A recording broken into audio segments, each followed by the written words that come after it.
Hi, this is Komal Chaudhary and I welcome to all at my YouTube channel GS365। GS365 के current segment में एक बार फिर से आपका स्वागत है। जैसा कि आप सभी को पता है कि GS365 current affairs with static की सीरीज चल रही है, जहां पर हर दिन एक लेक्चर होता है 40 to 50 मिनट का, जहां पर हम करंट एनालिसिस के साथ साथ हम कवर करते हैं अपना स्टैटिक पोर्शन, राइट। सो क्योंकि आप सभी को पता है, हर रोज मैं ये बात रिपीट कर रहा हूँ कि करंट सेगमेंट से क्वेश्चन आते हैं और जो स्टैटिक वाले क्वेश्चन हैं वो भी करंट से अटैच यानी कनेक्ट करके आते हैं। ये एग्जाम का ट्रेंड है अभी का। सो हम स्टैटिक पार्ट जो पढ़ रहे हैं वो करंट से कनेक्ट करके पढ़ रहे हैं, अगर आप GS365 को फॉलो कर रहे हैं। दूसरी बात मैं शेयर करना चाहूँगा कि जो फाउंडेशन सीरीज हमारी चल रही है, वहाँ पे फाउंडेशन चल रहा है। जिनको अलग से GS भी पढ़ना है तो वो भी चैनल को फॉलो कर सकते हैं, ताकि उन्हें भी जो फंडामेंटल वैल्यूज़ हैं, फंडामेंटल सब्जेक्ट हैं, उनका इन्फॉर्मेशन मिल सके। बिकॉज मैं देख रहा हूँ कि जो बड़े बड़े इंस्टीट्यूट हैं, मैं नाम नहीं लूँगा, लेकिन बड़े बड़े इंस्टीट्यूट वो क्या कर रहे हैं, वो सिर्फ स्टैटिक करा रहे हैं। सपोज करो आपकी जॉब नहीं होती है किसी भी रीजन से, अनफॉर्चुनेटली, भगवान करे आपका हो जाए, बट इन केस तो आपके पास क्या है, आप एक टिश्यू पेपर बन के रह जाएंगे, क्योंकि आपने फंडामेंटल और कॉन्सेप्ट से पढ़ाई नहीं की है। आप सिर्फ स्टैटिक के पीछे पड़े हुए हैं कि एग्जाम ओरिएंटेड पढ़ रहे हैं। ठीक है, एग्जाम ओरिएंटेड पढ़ रहे हो, very good, but concept clarity बहुत ज़्यादा जरूरी होती है। सपोज एग्जाम में कोई क्वेश्चन आया, वो डायरेक्ट आपने नहीं पढ़ा है, बट अगर आपको कॉन्सेप्ट क्लियर रहेगा तो आप उसको एलिमिनेट कर सकते हैं और उस क्वेश्चन में की जो प्रोबेबिलिटी है नंबर पाने की, उसको बढ़ा सकते हैं। ठीक है। सो मैं ये नहीं कह रहा हूँ कि स्टैटिक नहीं पढ़ना है, बट मैं ये कह रहा हूँ स्टैटिक तो पढ़ना ही पढ़ना है, बट GS के जो फंडामेंटल सब्जेक्ट हैं, चाहे हम बात करें हिस्ट्री की, चाहे हम बात करें पॉलिटी की, चाहे हम बात करें इकोनॉमिक्स की, ठीक है, तो ये जो सब्जेक्ट है, चाहे हम साइंस की बात कर लें, चाहे हम एनवायरनमेंट से संबंधित कुछ क्वेश्चन देख सकते हैं, ठीक, जो करंट से एसोसिएट होकर पूछे जाते हैं। हम किसी भी सब्जेक्ट की बात कर लें तो हमें इन सब्जेक्ट्स पर जो कोर पकड़ होती है हमारी, वो होनी चाहिए, कॉन्सेप्ट क्लियर होना चाहिए।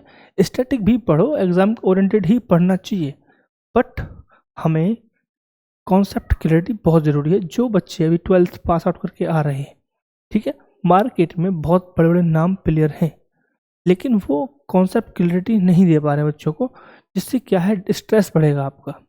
क्योंकि जब हम बिना, अब देखो, मैं जब पढ़ाऊँगा तो आपको बहुत सारी चीज़ें ऐसे लगेंगी से मेरे को पता ही नहीं है। हालांकि मैं यहाँ पर भी कोशिश करता हूँ बताने की कि आपको बताई जाए चीज़ें, आप थोड़ा तो कम से कम रिलेट करें, मेरा ये फोकस रहता है। बट अदर मैं जगह देखता हूँ वहाँ पे बिल्कुल फोकस नहीं रह रहा है। जो बच्चा नया नया कनेक्ट करेगा स्टैटिक पार्ट को, उसको कुछ नहीं मिलेगा। जैसे कि डांस हो गया एक कला, उससे संबंधित इस स्टेट में ये होता है, ये होता है, ये होता है, ये होता है, ये होता है, लिखवा रट दो, नहीं आया तो, है ना। प्रेसिडेंट पढ़ रहे हैं आर्टिकल 57 58 एक न्यूमेरिक्स बना लिया फर्स्ट वर्ड से, नहीं याद रह पाएगा बाबूजी। बट जब आप उसे कॉन्सेप्ट से पढ़ोगे कि पहले में प्रेसिडेंट आएगा, फिर उसके पद की बात होगी, फिर कार्यकाल की बात होगी, फिर चुनाव की बात होगी, तो ये क्या है, ये कॉन्सेप्ट से आएगा। जो कॉन्सेप्ट से हम पढ़ते हैं तो कॉन्सेप्ट से याद की हुई चीज़ें हम नहीं भूलते हैं, बट जब हम रट्टू तोता बनते हैं तो हम भूल जाते हैं कि ऐसे लिख दिए 51 52 34 60 तक, और फिर आगे से एक एक न्यूमरल्स बना लिया फर्स्ट कैपिटल फर्स्ट वर्ड से। तो उससे क्या, तुम थोड़े समय के लिए याद रख सकते हो, बट एक लॉन्ग टर्म मेमोरी में नहीं जाएगा। ऐसा नहीं होगा कि आप 2 साल 1 साल बाद 6 महीने बाद से ओपन करो और आपको तुरंत रिकॉल हो जाए, नहीं। लेकिन जब आप कॉन्सेप्ट क्लियरिटी के साथ पढ़ोगे तो तुरंत रिकॉल कर पाएंगे आप। ठीक, आई एम सो सॉरी मैंने आपका इतना टाइम लिया, क्योंकि मेरे को पता है कि मेरा लेक्चर वैसे भी लंबा हो जाता है, और फिर मैं ऐसी बातें करूँगा तो वो और लंबा हो जाएगा। ठीक है, राइट। सो अपडेटेड रहिए। मैं ये नहीं कह रहा हूँ स्टैटिक नहीं पढ़ना है। स्टैटिक जो हमारा फाउंडेशन बैच है, जो फाउंडेशन कोर्स होता है, किसी भी इंस्टीट्यूट से आप लीजिए, मैं नहीं कह रहा हूँ मेरा ही पढ़िए, लेकिन पहले आप फाउंडेशन पढ़िए, देन आप करंट अफेयर्स स्टैटिक के साथ जाइए। बट बिना फाउंडेशन पढ़े आप स्टैटिक जाएंगे तो वो आपके लिए अच्छा नहीं रहेगा। सिर्फ कहने का मेरा इतना सिंपल सा बात है कि बिना फाउंडेशन के आप नहीं जाएंगे। पहले आप फाउंडेशन बैच लीजिए, किसी भी इंस्टीट्यूट से लीजिए, ठीक है। मेरे को ये नहीं कि मेरे से ही पढ़िए, हालांकि मैं पढ़ा रहा हूँ, मेरा सिर्फ और सिर्फ एक ही उद्देश्य है कि जीएस तो एटलीस्ट फ्री में मिलेगा सबको, ठीक है। जीएस के लिए आपको किसी भी कोचिंग को कोई पैसा देने की जरूरत नहीं है, ठीक। अभी हम छोटे लेकिन बड़े भी होंगे, और मतलब इकोनॉमी वाइज में बात कर रहा हूँ। एक्सपीरियंस मैं तो, मेरे साथ पास बहुत सारा एक्सपीरियंस है, कोई दिक्कत नहीं है ना। सिलेक्शन भी है, कोई दिक्कत नहीं है। जो दूसरा रीजनिंग वाले सर हैं आपके जो पढ़ा रहे हैं, उनके भी सिलेक्शन है, ठीक है। तो क्योंकि हमारी रिक्वायरमेंट है, जो हमसे जुड़ेगा पहला वही रिक्वायरमेंट होता है हमारा कि आप सेलेक्टेड हैं, या फिर आपने रिटन एटलीस्ट 2 से 3 पेपर निकाले हों, देन ही अपने साथ हम रखेंगे। हम 2 से 3 लोग अभी हैं, और तीनों के 3 लोग सिलेक्टेड हैं, ठीक है। सिलेक्टेड है और क्वालिफाइड है, एटलीस्ट उन्होंने एग्ज़ाम क्वालिफाई किए हैं, ऐसा नहीं है कि एग्ज़ाम क्वालिफाई नहीं किए। सो ये तो हो गई इधर उधर की बातें। अब आते हैं हम अपने न्यूज़ की तरफ, है ना। सो हमारा फर्स्ट न्यूज़ है हमारा विकसित भारत संकल्प अभियान और फिश वैक्सीन। तो दो हम चीज़ देख पा रहे हैं, तो भारत संकल्प अभियान और फिश वैक्सीन, 2 चीज़ों से संबंधित ये न्यूज़ है, ठीक है। 2 चीज़ों से संबंधित ये न्यूज़ है। एक तो विकसित कृषि संकल्प, यहाँ पे न्यूज़ पूरी ये है, विकसित कृषि संकल्प, ठीक है। और दूसरा है हमारा फिश वैक्सीन। 2 चीज़ों को लेकर ये न्यूज़ बनी है। तो फर्स्ट हमारा पॉइंट ये आना चाहिए कि इन 2 चीज़ों को लॉन्च किसने किया है, ठीक है। तो इसे लॉन्च किया है यूनियन एग्रीकल्चर मिनिस्टर, यानी कि केंद्रीय कृषि मंत्री ने।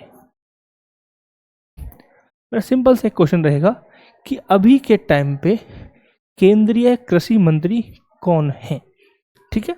तो आप सभी को पता है माननीय शिवराज सिंह चौहान अभी के लिए वर्तमान में कृषि मंत्री हैं। इन्होंने ही विकसित कृषि संकल्प अभियान, एक वर्ड यहाँ पे छूट गया, विकसित कृषि संकल्प अभियान और फिक्स वैक्सीन, दोनों को क्या किया, लॉन्च किया है, ठीक है। क्लियर है पॉइंट।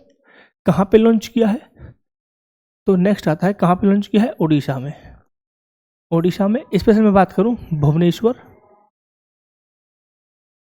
कहाँ पे लॉन्च किया है, ओडिशा भुवनेश्वर में इसे लॉन्च किया गया है, ठीक है। Clear point.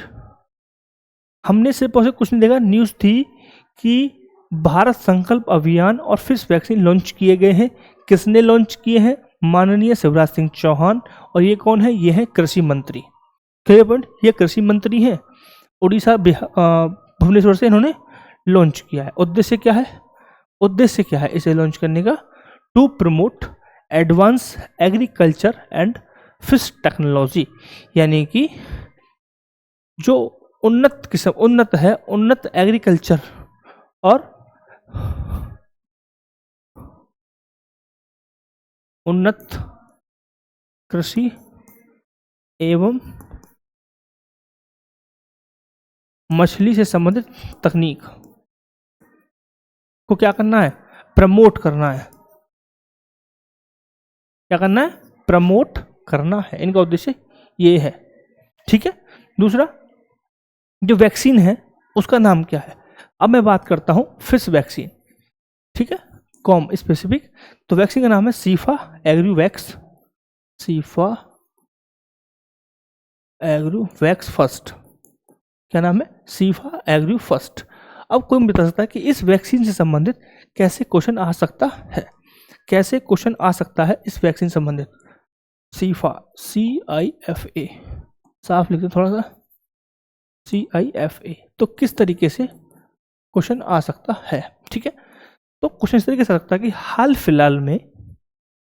हाल फिलहाल में फिश निम्नलिखित में से हाल फिलहाल में लॉन्च की गई फिश वैक्सीन कौन सी है? कौन सी फिश वैक्सीन? तो कौन सी रहेगी? सीफा एग्रू AZRU फिक्स सीफा एग्रू वैक्स फर्स्ट, ये वैक्स फर्स्ट है। ठीक है साहब, इस तरीके से आ सकता है। इस वैक्सीन से क्या होगा? ये फिश वैक्सीन है, इससे क्या फ़ायदा मिल सकता है? इस वैक्सीन की स्पेसिफिकेशन ये है कि यह प्लास्टिक से जो इन्फेक्शन होता है उसको रोकेगी। क्या करेगी? कॉम्बैक्ट प्लास्टिक इन्फेक्शन, जो प्लास्टिक इन्फेक्शन है उसको क्या करेगी? कम करेगी साहब, रोक देगी, कॉम्बैक्ट करेगी उसके साथ। ठीक। दूसरा, जो इकोनॉमिकल जो लॉसेस होते हैं हमें आर्थिक रूप से, हमें नकारात्मक जो हमें क्या होता है नेगेटिव इम्पैक्ट को, लॉसेस जो मतलब घाटा हमें आर्थिक रूप से देखने को मिलता है मत्स्य पालन में, एक्वाकल्चर में, उसमें क्या करेगा? उसको इससे फायदा मिलेगा। ठीक है, उसे ये कम करेगा। यानी कि जो आर्थिक घाटा जो रहेगा मत्स्य पालन में, उसे कम करेगा। वैक्सीन से ये फायदा होगा। तो ये थी हमारी ओवरऑल, और ये कृषि से संबंधित था और ये हमारा था वैक्सीन से संबंधित। हालांकि दोनों को एक साथ ही लॉन्च किया गया है और एक प्लेस से ही किया गया है। ठीक है। दूसरा एक पॉइंट और है, किसने लॉन्च किया था? हमने बताया ICAR-CFA। ठीक है, किसने बनाया है इसको? जो वैक्सीन है इसे किसने बनाया है? जो वैक्सीन है इसे किसने बनाया है? तो वैक्सीन को बनाया है ICAR-CIFA।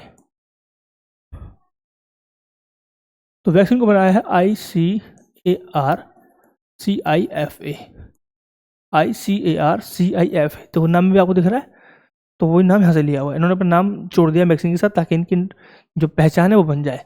तो ICAR-CIFA ने इसे बनाया वैक्सीन को। ये क्या है? ये एक रिसर्च इंस्टीट्यूट है सिर्फ। ठीक है, तो एक रिसर्च इंस्टीट्यूट है ICAR-CIFA। इन्होंने एक वैक्सीन बनाई है, वैक्सीन का नाम है CIFA ARGU। ठीक है, AZRU वैक्स फर्स्ट, ये वैक्सीन का नाम है। इसका फायदा क्या है कि ये प्लास्टिक जो इन्फेक्शन होता है उससे कॉम्बैक्ट करके उसे लड़ेगी। आर्थिक घाटा जो होता है प्लास्टिक से, है ना, उसको क्या करेगी? कम करेगी। मत्स्य पालन में आर्थिक घाटा होता है उससे कम करेगी। ये रहा वैक्सीन का फायदा। दूसरा, जो विकसित संकल्प भारत अभियान है उसमें क्या है? उन्नत कृषि एवं मछली से संबंधित तकनीक को इसमें क्या करना है? प्रमोट करना है। दोनों का उद्देश्य यही है। ठीक है, तो ये था, ये हमारा है उद्देश्य, ये हमारा उद्देश्य है और ये दोनों के लिए है। ऐसा नहीं है कि इसे सिर्फ कृषि से संबंधित समझिएगा, ये दोनों से संबंधित है। क्लियर है पॉइंट? आई होप क्लियर है न्यूज़। अब आते हैं नेक्स्ट पे। नेक्स्ट हमारा है निवेशक शिविर प्लेटफॉर्म। निवेशक शिविर प्लेटफॉर्म, इन प्लेटफॉर्म का नाम क्या है? निवेशक शिविर। ठीक है, तो ये हमारे प्लेटफॉर्म का नाम है, निवेशक शिविर। ये क्या है? प्लेटफॉर्म का नाम है। इसे किसने लॉन्च किया है? तो इसे लॉन्च किया है IEPFA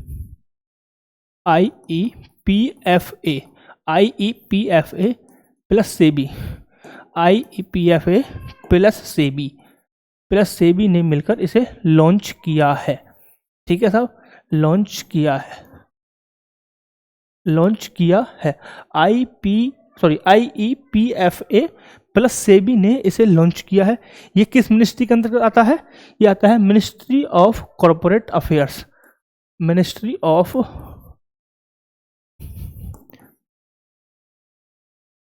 corporate affairs. Clear point?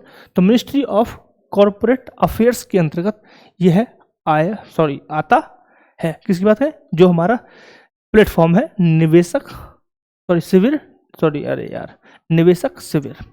ठीक है, तो जो प्लेटफॉर्म है निवेशक शिविर वो किसके अंतर्गत आता है? Ministry of corporate affairs. किन किन के मध्य डील है? किन दो लोगों ने लॉन्च किया है? तो IEPFA प्लस सेबी। ठीक है, इसका फर्स्ट कैंप कहाँ लगा है? तो फर्स्ट कैंप इसका लगा है,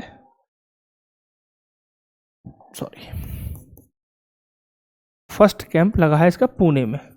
कहाँ पे लगा है साहब? पुणे में लगा है इसका फर्स्ट कैंप। यहाँ से आप समझ सकते हैं। ठीक है, इसका उद्देश्य क्या है? इसका उद्देश्य है, क्योंकि आप सब होता है निवेशक संबंधित है, इन्वेस्ट से संबंधित है, ठीक है, निवेश से संबंधित ये प्लेटफॉर्म है। तो ये क्या करेगा? ये होगा one stop solution for the investor. क्या है purpose? One stop solution for the investor. One stop solution for the investor. ये इन्वेस्टर लिखा हुआ है, राइटिंग थोड़ी संभाल लेना। दो साफ लिख दूं क्या? चलो साफ लिख देता हूँ।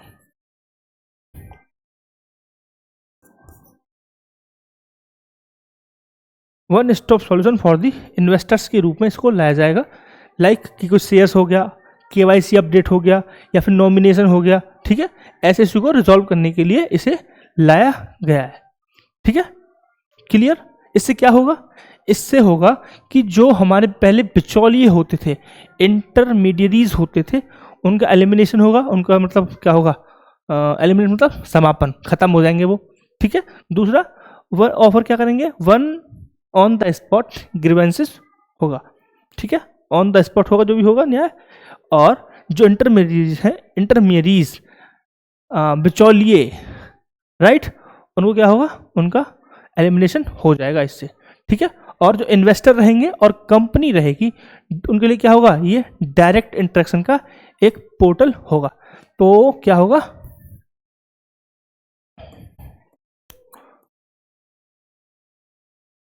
एक मिनट,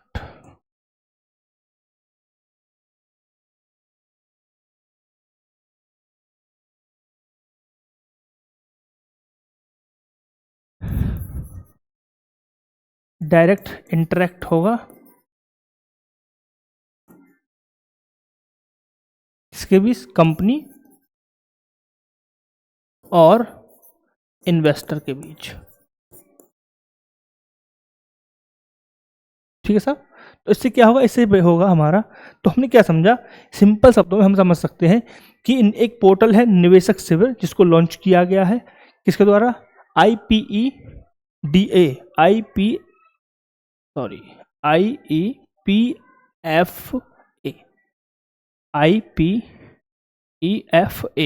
और सेबी के द्वारा इसे लॉन्च किया गया है, ठीक है, क्लियर पॉइंट।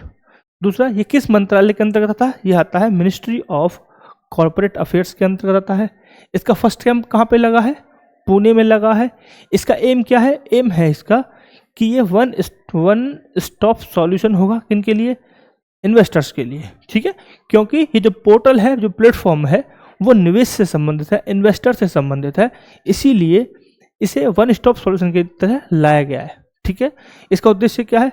उद्देश्य ये है कि जो बीच में जो इंटरमीडियरीज होते हैं, जो बिचौलिए होते हैं, उनका एलिमिनेशन होना, इसका उद्देश्य एलिमिनेशन करना है, ठीक है। दूसरा क्या होगा?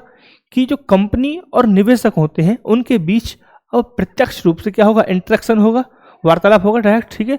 अब बिचौलिए नहीं आएंगे, राइट। तो ये क्या होगा? इससे बहुत सारी चीज़ें हो सकती हैं, जैसे कि बिचौलिए जो बीच में कमीशन लेते हैं वो बच जाएगा, ठीक है, और करप्शन थोड़ा सा कम हो जाएगा, थोड़ा सा काफ़ी कम हो जाएगा, ठीक है। ऐसी चीज़ों को क्या सकते हैं, थोड़ा फ़ायदा इनसे हो जाएगा, ठीक है, पारदर्शिता बढ़ेगी अल्टीमेटली, ठीक है। और जो भी कॉन्ट्रैक्ट कुछ भी होगा तो वो फेस टू फेस होगा और डायरेक्ट कंपनी और इन्वेस्टर के बीच होगा। ऐसा नहीं बिचौलिए उसमें कुछ अलग से लाभ कमा पाए, क्योंकि ओवरऑल बिचौलियों क्या हो जाएगा? दमन हो जाएगा, बिचौलिए खत्म हो जाएंगे, ठीक है। नेक्स्ट हमारा है थोड़ा स्टैटिक पार्ट है बिल्कुल, तो इसलिए मैं इसे पहले से लेकर लाया हूँ। हाल ही में अभी शुभमन गिल को, जो शुभमन गिल है क्रिकेटर है, आप सभी जानते होंगे, शुभम गिल गुजरात टाइटन, ठीक है, इनको ओकले का ब्रांड एम्बेसडर बनाया गया था, ठीक है, अभी बनाया गया है ओकले का ब्रांड एम्बेसडर। तो मैंने बच्चे हुए जो भी ब्रांड एम्बेसडर वो भी निकाल दिए। तो आप अभी नहीं याद रख सकते हैं कि अनिल कुंबले को Karnataka forest and wild life department का ब्रांड एम्बेसडर बनाया गया है, ठीक है। ब्रांड एम्बेसडर जो जैसे कि जो ऐड करते हैं, कोई कंपनी का लेकर के ऐड करेंगे तो उसका क्या हो गया? ब्रांड एम्बेसडर हो गया, ठीक है। ब्रांड एम्बेसडर यानी कि आइकॉन होता है। ऐसे ही कपिल देव को बनाया गया है सोवो मुंबई फॉल्कॉन्स टीम फॉर T20, ये 2 है, T20 मुंबई लीग सीजन 2025, ठीक है। Kriti Sanon dream technology India, इसी तरीके से अनन्या पांडे को बनाया गया है फ्रेंच लग्जरी ब्रांड चैनल। अब इसे कुछ भी समझ लीजिए, ये था स्पेलिंग CHANEL, आप इंग्लिश में समझ सकते हैं, क्या बोलेंगे वो आप देख लीजिए। नेक्स्ट हमारा कार्तिक आर्यन को Thomas cook India limited for the it's foreign exchange business. ये थे हमारे ब्रांड एम्बेसडर जो हाल फिलहाल में अभी नियुक्त किए गए हैं, ठीक है, अपॉइंट किया गया इनको as a brand ambassador for the company, ठीक है। नेक्स्ट आते हैं, नेक्स्ट ये हो गया हमारा एडवर्टाइजमेंट, ठीक है। मैं आप सभी को बता दूं फिर से, आप जो लोग वीडियो देख रहे हैं चैनल को सब्सक्राइब कर लीजिएगा GS 365, ठीक है।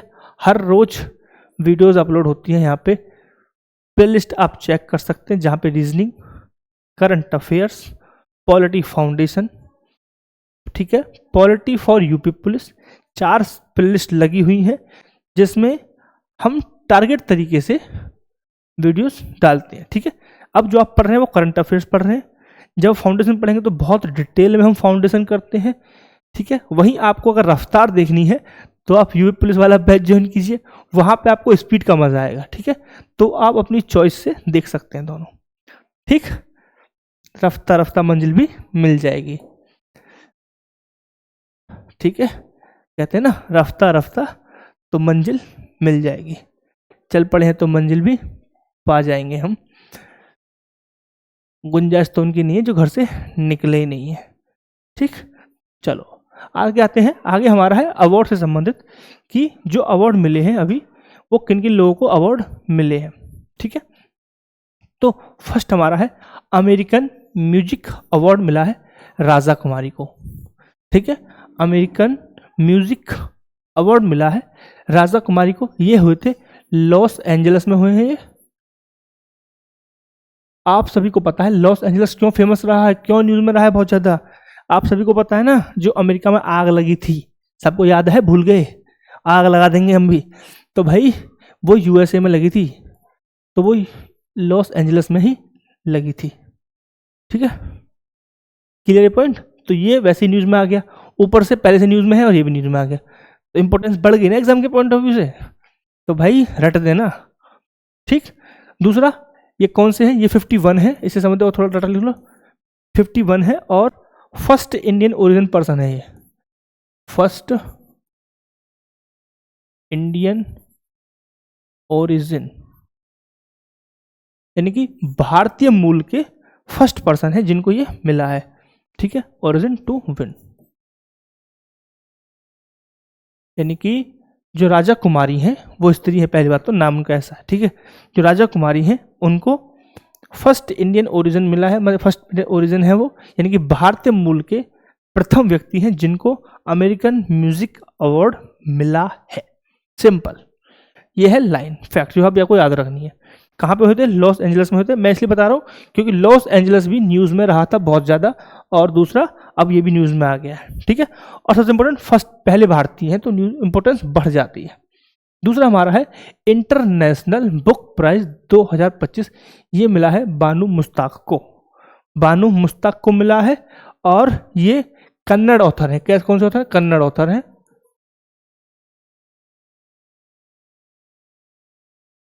ये कन्नड़ ऑथर हैं, ठीक है। और इनकी जो बुक है वो है heart lamp, a short collection of heart lamp,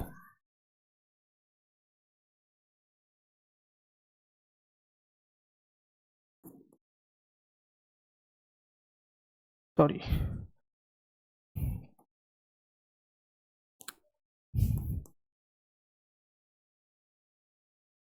तो भाई आपको ये भी याद रखनी है क्योंकि ये करंट अफेयर्स है, आप सभी को पता है बुक और ऑथर से क्वेश्चंस आते हैं, और मुझे ज़्यादा प्रोबेबिलिटी लग रही है इस वाले की, भाई तो ये से तो मार्क कर देना किसी एग्जाम के लिए, जो एग्जाम लगे हुए हैं तो भाई बिल्कुल रट देना, क्योंकि मुझे बहुत ज़्यादा इनर फीलिंग है, बहुत ज़्यादा हार्ड फीलिंग है, और ये इंपॉर्टेंट है। बुक ऑथर का क्वेश्चन आता है, करंट से ही आएगा, खुद की बुक निकालेगा नहीं, करंट से क्या आएगा, जो ज़्यादा हाईलाइटेड होगा, तो भाई लॉस एंजल्स ज़्यादा हाईलाइटेड तो कुछ था ही नहीं, ठीक है।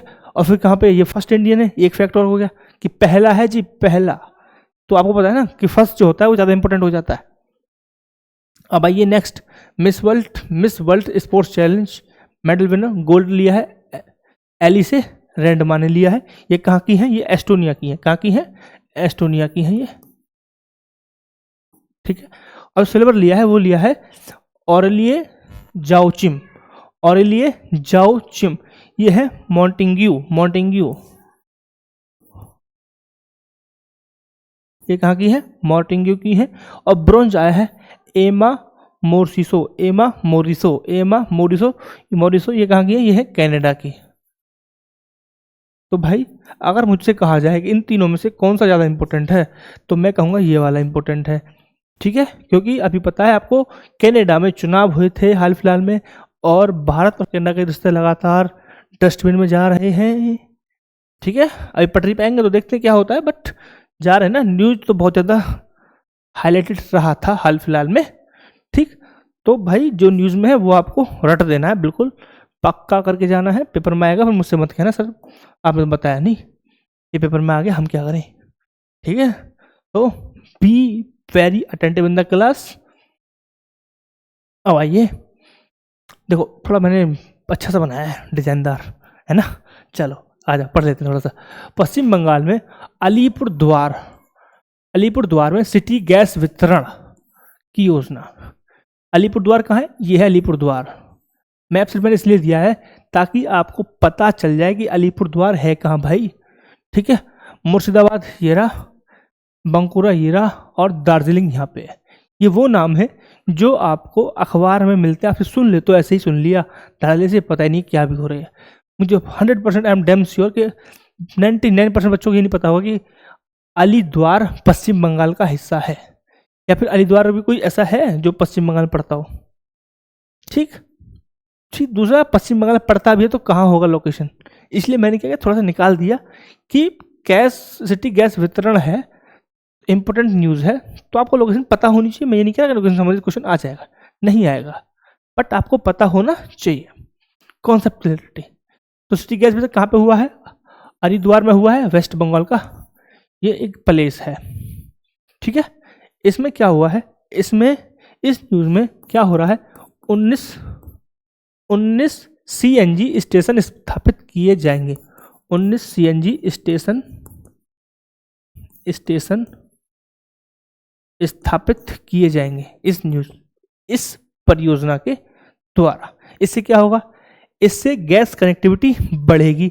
सिंपल सी बात है साहब, जब गैस कनेक्टिविटी बढ़ेगी, गैस कनेक्टिविटी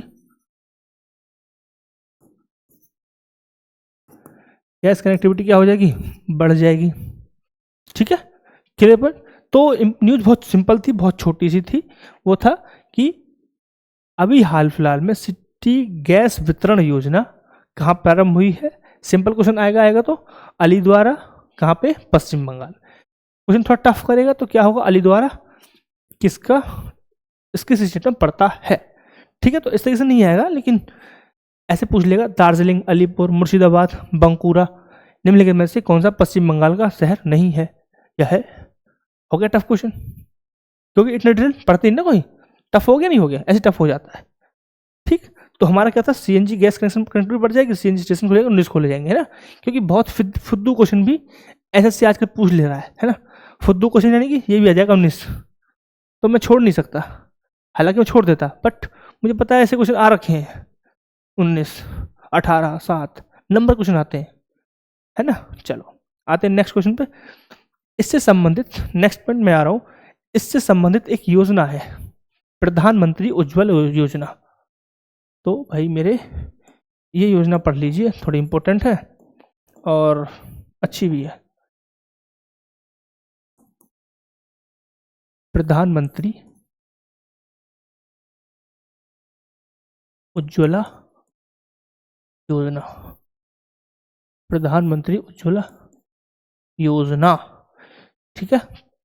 बताइए कब आई थी ये आई थी 2016 में। तो अभी तो एग्जाम मुझे लगता नहीं पॉइंट ऑफ व्यू से कि ये न्यूज़ में आएगा, लेकिन नेक्स्ट ईयर 100% हो जाए, क्योंकि नेक्स्ट ईयर इस योजना को 10 साल पूरे होंगे। यह योजना किस मंत्रालय के अंदर आता है? पेट्रोलियम एवं प्राकृतिक गैस मंत्रालय। कौन सा? पेट्रोलियम एवं प्राकृतिक गैस मंत्रालय, मिनिस्ट्री ऑफ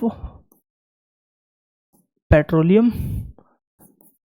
प्राकृतिक गैस मंत्रालय। ठीक है साहब, क्लियर क्लियर पॉइंट। तो ये एक न्यूज़ थी, इसमें क्या है, मुफ्त सिलेंडर मिलने वाले थे लोगों को, मिलने वाले थे, मिले हैं। ठीक है, बहुत सारे लाभार्थी हैं, इसका 2.0 भी स्टार्ट हुआ है, सरकार ने फिर बाद में भी इसको बढ़ाया है। ठीक है, वो डिटेल इतना है कि इसलिए मैं नहीं बता रहा हूँ क्योंकि ये न्यूज़ अभी 9 साल पुरानी है, जब 10 साल हो जाएंगे तो इंपॉर्टेंस बढ़ जाएगी। पता इसलिए दिया है क्योंकि गैस वितरण से संबंधित था, तो उससे संबंधित एक फ्री में वितरण हुआ था गैसेस का। तो वो कौन सी योजना थी? प्रधानमंत्री उज्ज्वला योजना। इस पॉइंट ऑफ व्यू को सोचते हुए मैंने ये बता दी। ठीक है, थोड़ी सी भी प्रोबेबिलिटी रहेगी एग्जाम में, तो you will be comfortable in your exam, so don't be worry, बस be focus and be trusted on the institute of platform. Right, next news है हमारा, गोवा ने पूर्ण कार्यात्मक साक्षरता दिवस का हासिल की। यानी गोवा ऐसा स्टेट बन गया है जो पूर्णतः साक्षर है। दूसरा ऐसा राज्य बना है, कौन सा जी? दूसरा बना है साहब, दूसरा राज्य बना है, दूसरा साक्षर राज्य। तो पहला कौन था? पहला कौन है? आप मुझे कमेंट सेक्शन में बताएंगे पहला कौन है।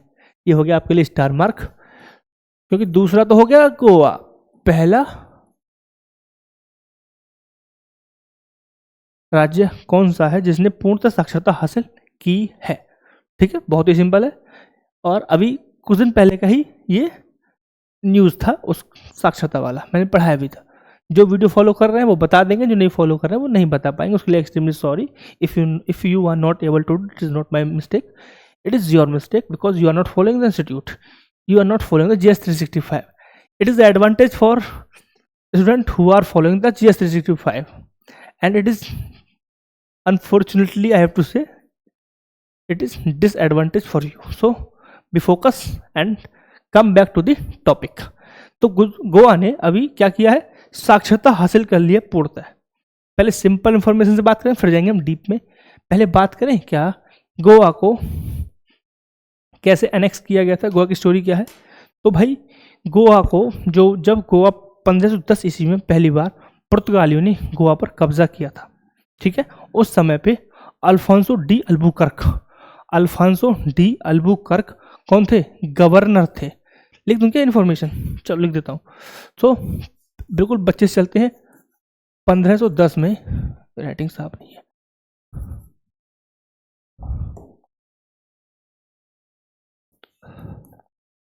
अरे यार ये तो बेकार है। 1510 में पुर्तगाल ने कब्जा किया, ठीक है। उस समय पे गवर्नर थे अल्बुकर्क, अल्फांसो डी अल्बुकर्क। पूरा नाम लिख देता हूं, अल्फांसो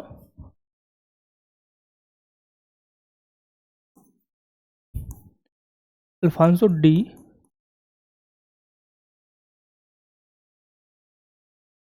अल्बुकर्क उस समय पे गवर्नर थे। सिंपल क्वेश्चन ये आ सकता है कि गोवा के, जब गोवा पर पुर्तगाल ने कब्जा किया तब गवर्नर कौन था? नंबर 1, गोवा पर पुर्तगालियों ने कब कब्जा किया? नंबर 2, गोवा पर सबसे पहले किस साम्राज्यवादी ताकत ने कब्जा किया? पुर्तगाल ने। क्वेश्चन नंबर 3, ठीक है साहब। ये हो गए हमारे सबसे पहला कि 1510 में पुर्तगाल ने कब्जा कर लिया, और उस समय पर कौन था गवर्नर? Alphonso de Albuquerque. फिर हमने क्या किया? तो हमने किया 1961 में इसको एनेक्स। 1961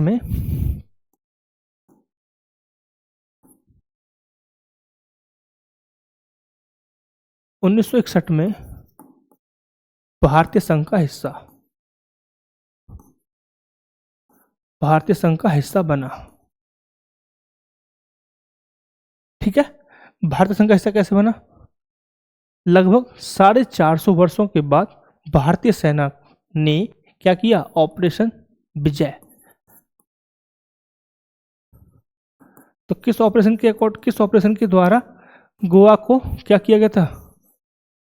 भारतीय संघ का हिस्सा बनाया गया था, ऑपरेशन विजय के माध्यम से, ठीक है। बहुत ही रिलीवेंट डाटा है, बहुत ही रिलीवेंट क्वेश्चन आते हैं भाई मेरे, ट्रस्ट मी। ऑपरेशन विजय पेपर में आया हुआ है, ठीक है, कि ऑपरेशन विजय किससे संबंधित है। और इंटरेस्टेड फैक्ट आपको बता दूं और काइंड इन्फॉर्मेशन, इस ऑपरेशन में एयरफोर्स,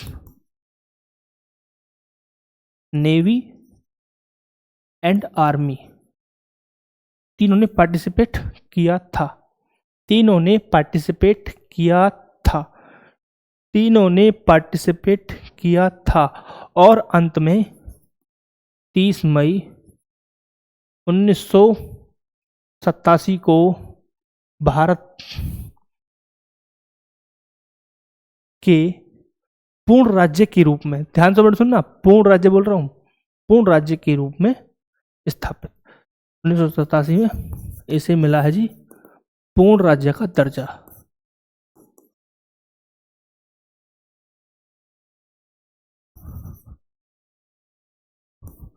पूर्ण राज्य का दर्जा। तो ओवरऑल स्टोरी सुनिए, स्टोरी सुनिए। 1510 में पुर्तगालियों ने कब्जा किया था, ठीक है, 1510 में पुर्तगालियों ने कब्जा किया है। 1961 में भारतीय संघ का हिस्सा बन गया है। 1961 से लेकर 1947 तक यह केंद्र शासित प्रदेश के रूप में था, ठीक है। तो कंफ्यूज नहीं होना है कि 1987 में क्या हुआ था और 61 में क्या हुआ। 61 में यह संघ का हिस्सा बन गया था और यूटी के रूप में, किसके रूप में, यूटी के रूप में, यूनियन टेरिटरी के रूप में यह भारतीय संघ का हिस्सा था, ठीक है। 1987 के बाद क्या पूर्ण राज्य बन गया है। इसकी राजधानी पणजी है, आप सभी को पता है। अब मुझे बताएंगे आप इसके सीएम और गवर्नर कौन है, ठीक है। फिर एक और स्टार मार्क है बेटा, ध्यान रखना मैं क्यों देता हूं, आप सभी को पता है गवर्नर कौन है और सीएम साहब कौन है। बहुत ही छोटी चीजें हैं, जब बोल जाओगे तो पता चल जाएगा, ठीक है। क्लियर, क्लियर ये पॉइंट। चलो चलो ठीक है, गवर्नर बताओ कौन है, सीएम साहब बताओ कमेंट करके भाई मेरे, कुछ तो बोलो। चलो एक बता रहा हूं मैं, सीएम बता रहा हूं मैं, डॉक्टर प्रमोद सावंत। सीएम कौन है, डॉक्टर प्रमोद सावंत। भाई अब आपको गवर्नर तो बताना पड़ेगा, नहीं तो मैं खुट्टा हो जाऊंगा। हाँ ऐसे नहीं मानते, वैसे खेलनी है, गलत बात है, क्यों गलत बात है, ऐसे खेलना खेलूं मैं। अब आइए नेक्स्ट न्यूज की तरफ। नेक्स्ट न्यूज क्या है हमारा, नेक्स्ट न्यूज है हमारा विकलांग व्यक्तियों को सशक्त बनाने के लिए। कौन से व्यक्ति, विकलांग व्यक्तियों को सशक्त बनाने के लिए एआई बेस्ड एक सम्मेलन हुआ है। कहाँ पे हुआ है, बेंगलोर में। तो भाई सम्मेलन कहाँ पे हुआ है, पहले तो ये बता दो, ये हुआ है बेंगलोर में, बेंगलुरु। कहाँ पे हुआ है, बेंगलुरु में हुआ साहब,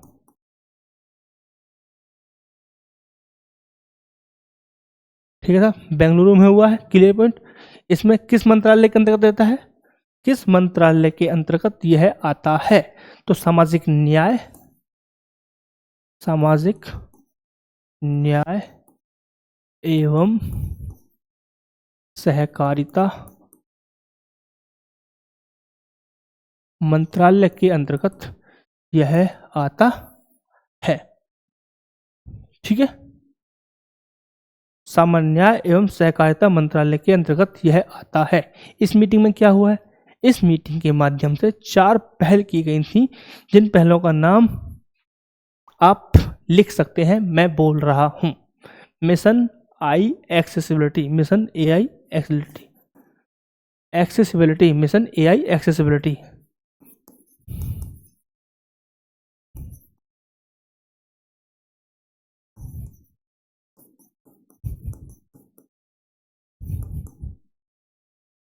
मिशन एआई एक्सेसिबिलिटी और मिशन एआई व्यक्तियों,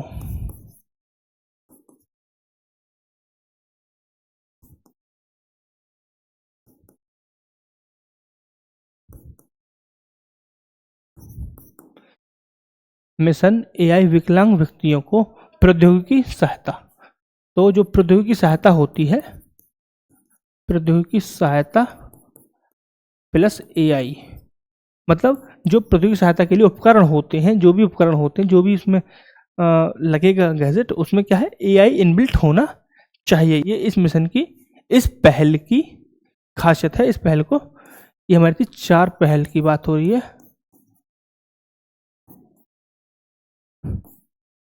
ठीक है, अब आते हैं हम थर्ड पे। थर्ड क्या है? थर्ड है राष्ट्रीय विकलांगता सहायता। राष्ट्रीय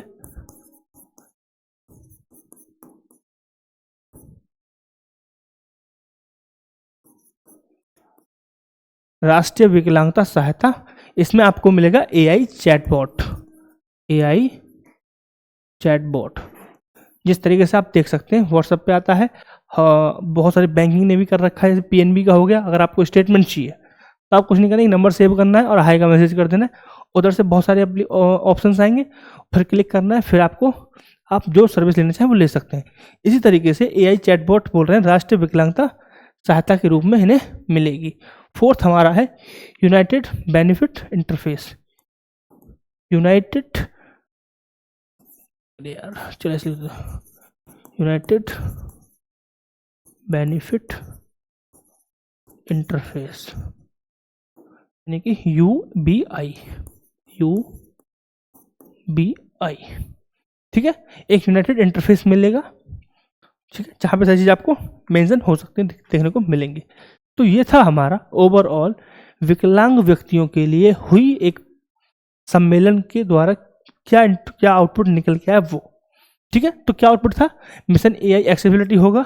एआई मिशन एक्सेसिबिलिटी के लिए मिशन है। ठीक है, कि आप जो विकलांग लोग हैं उनके लिए चीज़ें इजीली एक्सेसिबल हों। चाहे हम गवर्नमेंट ऑफिस की बात कर लें, चाहे हम किसी भी पब्लिक प्लेस की बात कर लें, चाहे पब्लिक व्हीकल की बात कर लें। ठीक है, सबका एक्सेस उन्हें मिलना चाहिए, ये मिशन। ठीक है, मिशन एआई विकलांग व्यक्ति। इसमें क्या होगा? जो सहायक उपकरण होते हैं जिनकी मदद से विकलांग व्यक्ति कुछ काम कर पाते हैं, चाहे हम चलने की बात कर लें।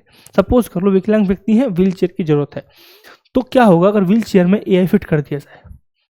ठीक, तो विकलांग व्यक्ति है और ये वो उनका बैठने वाला है छोटा सा व्हील चेयर, उसमें एआई है। सपोज उसमें मैप ही डाल दिया गूगल से, उसको कहीं जाना है, सीट टाइप करेगा, अब ऑटोमेटिक पहुंचा देगा। इससे क्या होगा कि जो डिस्टेंस था जो उसके लिए बहुत कठिन था तय करना, वो आसान हो जाएगा। ठीक है, तो ऐसे जो उपकरण हैं उनमें क्या करना है, उन उपकरणों को क्या करना है, एआई इनबिल्ट बनाना है।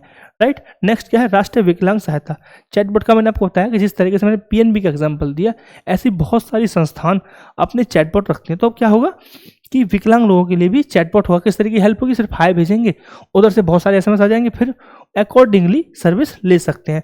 नेक्स्ट हमारा है यूनिफाइड इंटरफेस। एक यूनिफाइड तरीके से यानी कि एक समग्र कॉम्प्रिहेंसिवली इंटरफेस बनाया जाएगा। ठीक है, तो ये थी हमारी 4 जो ओवरऑल निकल के आया था इस सम्मेलन से। सम्मेलन कहाँ पे हुआ था? बेंगलुरु में। और किस मंत्रालय के अंतर्गत आ रहा है? सामाजिक न्याय एवं सहकारिता मंत्रालय के अंतर्गत यह आ रहा है। अब आइए नेक्स्ट न्यूज़ पे। नेक्स्ट न्यूज़ है हमारा डिजिटल न्यायालयों का उद्घाटन। डिजिटल न्यायालयों का उद्घाटन किया गया है। कहाँ पे किया गया है? ये किया गया है दिल्ली में। कहाँ पे किया गया साहब? दिल्ली में किया गया है ये। और दिल्ली में कहाँ पे किया गया? स्पेसिफिक बात करूँ तो राइज एवेन्यू। कहाँ पे? Rise Avenue. राइज एवेन्यू जिला परिसर। राइज एवेन्यू जिला परिसर। राइज एवेन्यू जिला न्यायालय परिसर। ठीक है, उसमें किया गया है। और दिल्ली उच्च न्यायालय के जो चीफ जस्टिस हैं उन्होंने इसका उद्घाटन किया है। तो दिल्ली हाई कोर्ट के जो मुख्य जज हैं, मुख्य न्यायाधीश, उन्होंने इसका उद्घाटन किया। ठीक है, उद्घाटन किया है और उन्होंने कहा था कि यह जो डिजिटल न्यायालय है यह नेगोशिएबल इंस्ट्रूमेंट्स एक्ट, यह नेगोशिएबल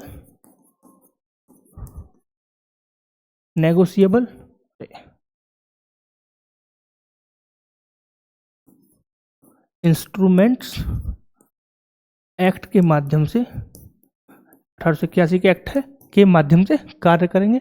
मैं आपको बता दूं इसी एक्ट के माध्यम से काम करता है दिल्ली हाई कोर्ट। ठीक है, तो ये उसी एक्ट के माध्यम से काम करेंगे जिस एक्ट से दिल्ली हाई कोर्ट काम करता है, वही शक्तियां नहीं अधिकार क्षेत्र रखेंगे। ठीक है, इंफ्रास्ट्रक्चर डिजिटल है, ठीक, बाकी सब सेम ही है, राइट। हालांकि ये उच्च न्यायालय नहीं है, डिजिटल न्यायालय है। ठीक, सिंपल कहने का मतलब है यह है नेगोशिएबल नेगोशिएबल और इंस्ट्रूमेंट्स एक्ट 1881 के माध्यम से काम करेंगे। इसी एक्ट के माध्यम से दिल्ली उच्च न्यायालय काम करता है। ठीक है, क्लियर न्यूज। ठीक है, नेक्स्ट आइए। नेक्स्ट न्यूज है हमारा विश्व तंबाकू दिवस। विश्व तंबाकू दिवस कब मनाया जाता है? 31 मई को मनाया जाता है। कब मनाया जाता है? 31 मई को मनाया जाएगा। विश्व तंबाकू दिवस 31 मई को मनाया जाएगा। कब से शुरुआत हुई है? तो इसकी शुरुआत हुई है 1987 से। कब से शुरुआत हुई है? 1987 से शुरुआत हुई है। कब से हुई है? 1987 से इसकी शुरुआत हुई है। ठीक है, कौन किसने की थी? विश्व स्वास्थ्य संगठन। किसने की है? विश्व स्वास्थ्य संगठन ने इसकी शुरुआत की थी। ठीक है साहब, क्लियर। और इसे हम बोलते हैं तंबाकू निषेध दिवस भी इसे बोलते हैं, तंबाकू निषेध दिवस भी बोलते हैं। आपको ये मत बोलना कि सर आपने तो तंबाकू दिवस बताया था, एग्जाम में आ गया, लेकिन वो तो निषेध दिवस था, मैं लगा कि नहीं आया क्योंकि मुझे पता नहीं था, तुक्का मार के आया, वो गलत हो गया। तो ये आपकी बेवकूफ़ी होगी, मेरी इसमें कोई जिम्मेदारी नहीं है। ठीक है, तो निषेध दिवस और तंबाकू दिवस दोनों एक ही है। ठीक है, लिख देता हूं भाई, तंबाकू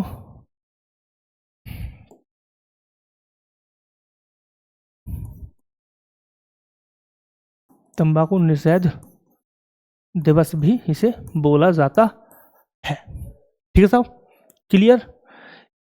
इस दिवस की, इस इवेंट की थीम क्या है? इस इवेंट की थीम है बृहद प्रोडक्ट्स। थीम 2025 क्या है?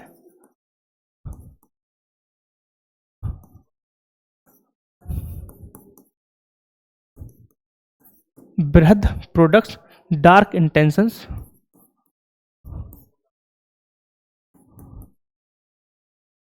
बृहद प्रोडक्ट और dark intentions and on masking the appeal, on masking the appeal,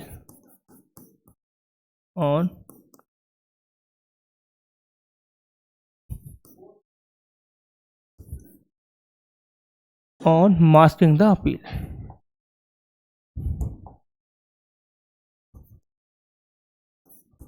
ये है जी इस इवेंट का थीम। ठीक, क्लियर पॉइंट। अब थोड़ी सी हम बात करेंगे WHO को लेकर।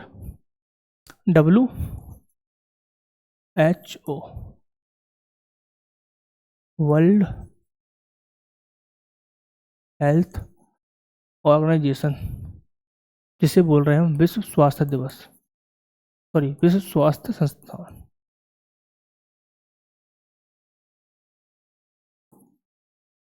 विश्व स्वास्थ्य संस्थान बोलेंगे, ऑर्गेनाइजेशन। ठीक है, थोड़ा मीनिंग करेक्ट कर लेना अगर थोड़ा गलत लग रहा है तो भाई। ठीक, हम थोड़ा सा हिस्ट्री के बारे में जाएं तो अंतर्राष्ट्रीय स्तर पर पहले अंतर्राष्ट्रीय स्वच्छता सम्मेलन हुआ करता था जो 1851 से होता था। ठीक है, ऐसे 14 सम्मेलन हुए हैं जिन्होंने कई बीमारियों से मुकाबला किया। ठीक है, उनको हराया।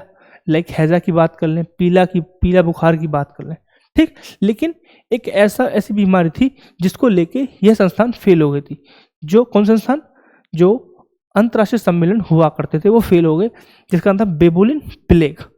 ठीक, और इसी समय क्या हो रहा था? इसी समय 1920 में लीग ऑफ नेशन की स्थापना हुई थी।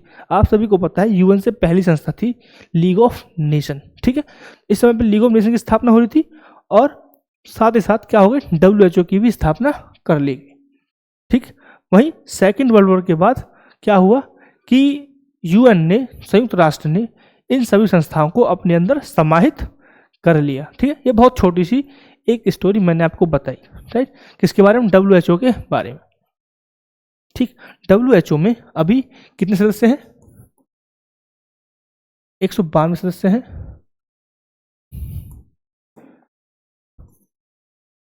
192 सदस्य हैं WHO में। ठीक, विश्व के देशों के स्वास्थ्य संबंधी समस्या पर आपसी सहयोग होता है इसमें। ऐसा नहीं है कि बाध्यकारी है। ठीक है, क्या है? सहयोग है बस। ठीक है, स्थापना कब हुई है? 1948 में स्थापना हुई है। 1948 में इसकी स्थापना हुई थी। जो बैकग्राउंड की स्टोरी थी वो एक कनेक्ट करने के लिए थी कि हमने कहाँ से स्टार्ट किया है स्वास्थ्य को लेकर अंतर्राष्ट्रीय स्तर पर जो संस्थान थी। तो सबसे प्रारंभ में हमने देखा कि अंतर्राष्ट्रीय स्वच्छता सम्मेलन हुआ करते थे 1851 से। ऐसे 14 सम्मेलन हुए जिन्होंने अनेक बीमारियों से मुकाबला किया और एक बेबीलिन बुबोलिन प्लेग आया था, ठीक है, बुबोलिन प्लेग आया था जिसके लिए वो फेल हो गया था। उसी समय 1920 में क्या हो रही थी, लीग ऑफ नेशन की स्थापना हो रही थी, जिसके साथ ही WHO की भी स्थापना कर दी गई, ठीक, जो बाद में सेकेंड वर्ल्ड वॉर, द्वितीय विश्व युद्ध के बाद UN ने संयुक्त राष्ट्र ने इन सभी संस्थानों को अपने अंदर समाहित कर लिया। अब बोला जाता है कि WHO UN की एक संस्था है, एक एजेंसी है, ठीक है। तो ये क्या है, ये UN की एक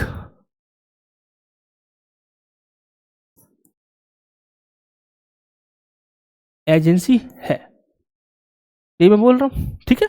इसका हेडक्वार्टर कहां पे है, हेडक्वार्टर है जेनेवा में। कहां पे, जेनेवा, और जेनेवा कहां पे है, स्विट्जरलैंड में।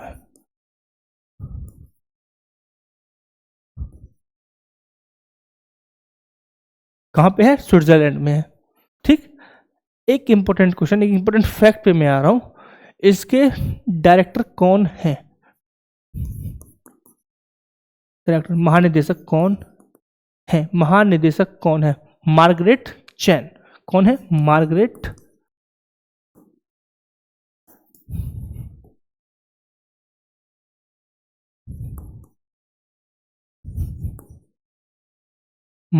चैन इसके क्या है, डायरेक्टर हैं, ठीक है। आई होप कि आपको WHO के बारे में एक ब्रॉड इंफॉर्मेशन आ गई होगी। अब आते हैं हम नेक्स्ट न्यूज की तरफ। नेक्स्ट न्यूज में क्या है कि पुरातत्वविदों ने अरे कहाँ जा रहा है भाई, तू तो ही रुक जा। पुरातत्वविदों ने ड्रॉ में 3 प्राचीन कब्रों को खोजा है। ड्रॉ कहां पड़ता है, ड्रॉ पड़ता है मिस्र में, ठीक है। मैप मैंने मिस्र का लगाया है, लीबिया है, सूडान है, दक्षिणी सूडान है। तो ये था, ये है सूडान। एक मिनट रेड कर लेता हूं ताकि आपको अच्छा दिखे।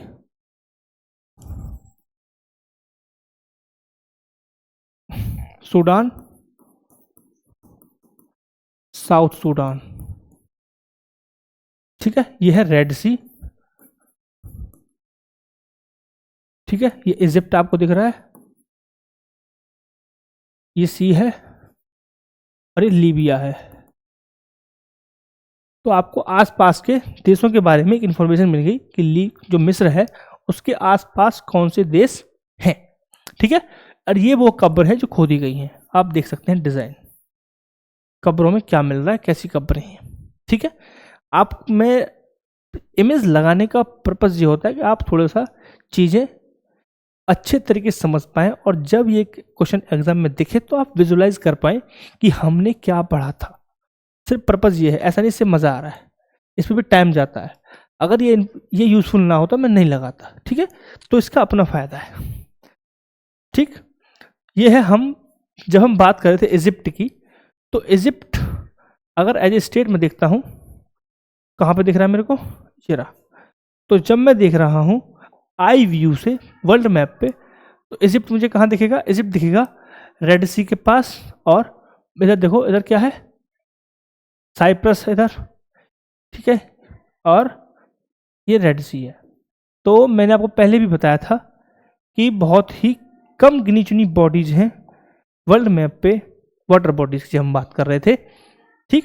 तो उसमें से एक था रेड सी। रेड सी सऊदी अरब के लिए भी एक न्यूज के लिए इंपॉर्टेंट आ गया है। अब यहां पे इजिप्ट भी आ गया है, ठीक है।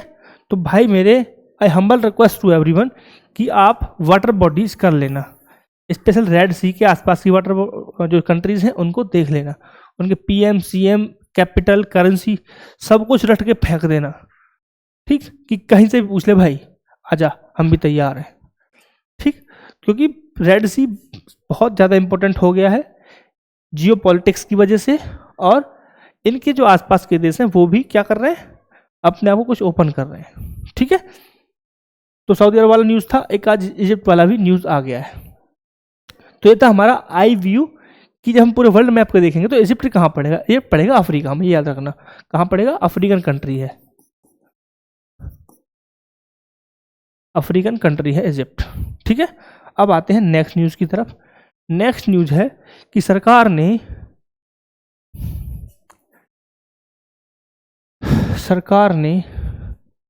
अरे एक मिनट सर, एक मिनट, ये तो मैंने कुछ बताया नहीं इसके बारे में, सॉरी, लास्ट न्यूज़ के बारे में मैंने बताया नहीं, थोड़ा और इन्फॉर्मेशन देना था मेरे को, नहीं लिख देता हूँ थोड़ी सी, कि वापस आते हैं लास्ट न्यूज़ पे, तब हम आगे चलेंगे। एक्सट्रीमली सॉरी, क्योंकि मेरे को लगा था कुछ है नहीं बताने के लिए, फिर मेरे को याद आया कि थोड़ा मिस्र के बारे में और बता देना चाहिए मुझे, मिस्र के बारे में। ठीक है, तो ये मिस्र में मिली है। ठीक है, और जो एक कब्र है ये न्यू किंगडम काल, न्यू किंगडम कौन से काल की है, न्यू किंगडम के काल की है। अरे यार,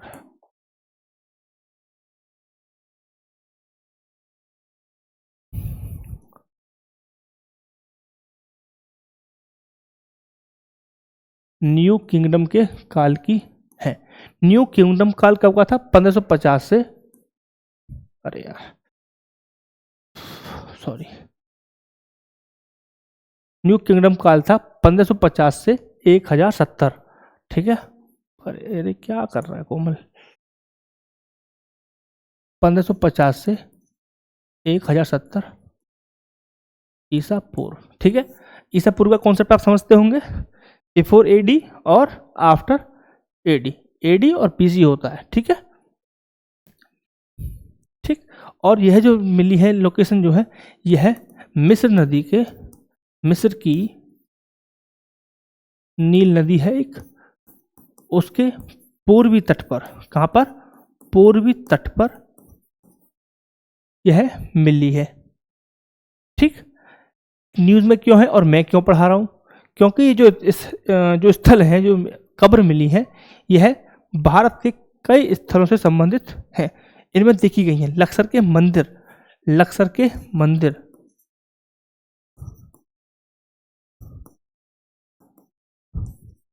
लक्सर के मंदिर, ठीक है, और कर्नाटक का मंदिर,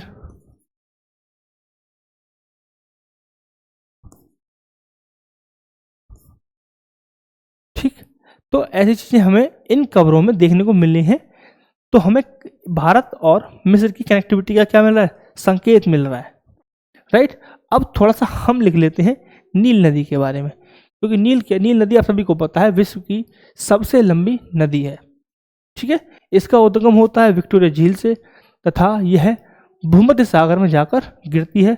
नेक्स्ट पॉइंट पे मैं आ रहा हूँ, बहुत ही रिलीवेंट पॉइंट है कि नील नदी 11 देशों से होकर गुजरती है। ठीक है, 11 देशों से होकर गुजरेगी, मिस्र, सूडान, दक्षिण सूडान, इरिट्रिया, इथोपिया, कोंगो गर्दन, बुरुंडी, रवांडा, युगांडा, तंजानिया। दोबारा सुन लीजिए, मिस्र, सूडान, दक्षिणी Sudan, Eritrea, Ethiopia, Congo, Burundi, Rwanda, Uganda, Tanzania. 11 हो गए, 11 हो गए। तो यह 11 देशों से होकर प्रवाहित होती है। दोबारा देख लीजिए, मिस्र, सूडान, दक्षिणी Sudan, Eritrea, Ethiopia, Congo, Burundi, Rwanda, Uganda and Tanzania. ठीक है साहब, 11 हो गए। ठीक, चलो, ये था हमारा, थोड़ा मैं नील नदी के बारे में आपको बता दिया। अब आते हैं नेक्स्ट न्यूज़ पे, है ना, वो मिस हो गया था मेरे से, जैसे मैं नहीं समझा मैं वो रह गया। ठीक, क्योंकि मैंने स्टैटिक नहीं बताया कुछ भी। अब आते हैं नेक्स्ट पे। नेक्स्ट हमारा है कि सरकार ने स्थानीय एआई मॉडल विकसित करने के लिए 3 स्टार्टअप का चयन किया है। ठीक है, 3 स्टार्टअप का चयन किया है, और पहले से ही एक स्टार्टअप एआई में काम कर रहा है। वो कौन सा है, वो कौन सा है जो पहले से ही एआई के लिए चयन हो चुका था, वो था सर्वम एआई। कौन सा, सर्वम एआई। तो सर्वम एआई पहले ही, सॉरी, सर्वम एआई पहले से ही चयनित है, यानी कि जो 3 है इनसे अलग पहले से ही सर्वम एआई क्या कर रहा है, काम कर रहा है। Clear point. तो 3 कौन कौन से, सॉकेट एआई, 3 कौन कौन से हैं, नाम आ सकता है सीधा एग्जांपल, सॉकेट एआई। सेकंड है गणनी, क्या है, गणनी एआई, क्या है, गणनी एआई। और थर्ड है गण एआई। ठीक है, तो ये 3 हैं जिनको चयन किया गया है किसके लिए, एआई मॉडल विकसित करने के लिए जो एलएलएम बेस्ड होते हैं। ठीक है, क्लियर पॉइंट, क्लियर। चलो क्लियर, तो नेक्स्ट चलते हैं। क्लास लेंथ वाला लास्ट न्यूज है शायद, ये एक पेज और है, लास्ट है। ठीक है, तो आईओबी इंडियन ओवरसीज बैंक, क्या नाम है, Indian overseas bank, Indian overseas bank, Amul और थर्ड कौन सा है, रिच प्लस, इन तीनों ने मिलकर क्या किया है, एक एमओयू साइन किया है, त्रिपक्षीय समझौता किया है, जो क्या करेंगे, जैविक खेती को बढ़ावा देने के लिए। क्यों किया है, क्यों किया है साहब, जैविक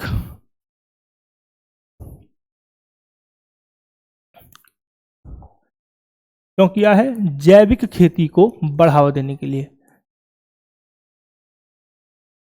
जैविक खेती को बढ़ावा देने के लिए इन्होंने त्रिपक्षीय, 3 लोग हैं तो त्रिपक्षीय हो गया, त्रिपक्षीय समझौता किया है। क्लियर पॉइंट, त्रिपक्षीय समझौता किया है। ठीक है, दूसरा, अभी आईओबी ने क्या किया है, आईओबी क्या कर रहा है, आईओबी अपने कस्टमर को सह ब्रांडिंग समझ रहे हैं आप, यानी कि सह ब्रांडेड का मतलब यानी कि जैविक खेती से संबंधित ब्रांड साथ में और अपना, दोनों ब्रांडों क्या कर रहा है, एक जैविक खेती कार्ड क्या किया है, प्रस्ताव किया, जैविक खेती कार्ड, जैविक खेती कार्ड, जैविक खेती कार्ड क्या किया है, इन्होंने पेश किया है, क्या किया है, पेश किया है। ठीक है, साथ ही ये हरित क्रांति ऋण, हरित क्रांति नामक ऋण, कौन सा ऋण, हरित क्रांति, हरित क्रांति क्या है, ऋण का नाम है, ध्यान से पढ़ना, हरित क्रांति ऋण, इन्होंने क्या किया, योजना क्या किया, स्टार्ट किया। ठीक है, वहीं रिच प्लस का क्या काम है, रिच प्लस यहाँ पे क्या कर रहा है, रिच प्लस तकनीकी विशेषज्ञता प्राप्त देगा, क्या करेगा,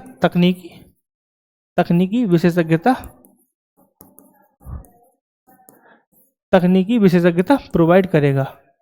ठीक, तो हमने क्या समझा कि आईओबी अमूल और रिच प्लस जैविक खेती को बढ़ावा देने के लिए उन्होंने क्या किया, एक एमओयू साइन किया है, त्रिपक्षीय समझौता साइन किया है, जिसका उद्देश्य क्या है, जैविक खेती को बढ़ावा देना है। ठीक है, तो आईओबी क्या कर रहा है, अपने कस्टमर्स को सह ब्रांडेड क्या कर रहा है, सह ब्रांडेड जैविक खेती कार्ड उसने क्या किया, पेश किया, दिखा दिया है कि ये अब कार्ड आपको मिलेगा। ठीक है, हरित क्रांति एक पर्सन अलग से हरित क्रांति नाम से उन्होंने ऋण व्यवस्था प्रारंभ कर दी, एक योजना प्रारंभ कर दी है। रिच प्लस क्या कर रहा है इस डील में, तो रिच प्लस तकनीकी विशेषज्ञता प्रोवाइड कराएगा। ठीक है, नेक्स्ट आते हैं, नेक्स्ट है आपका थैंक यू। आई होप आपको बहुत अच्छा लगा होगा। Thank you very much, thank you for the watching this video, thank you.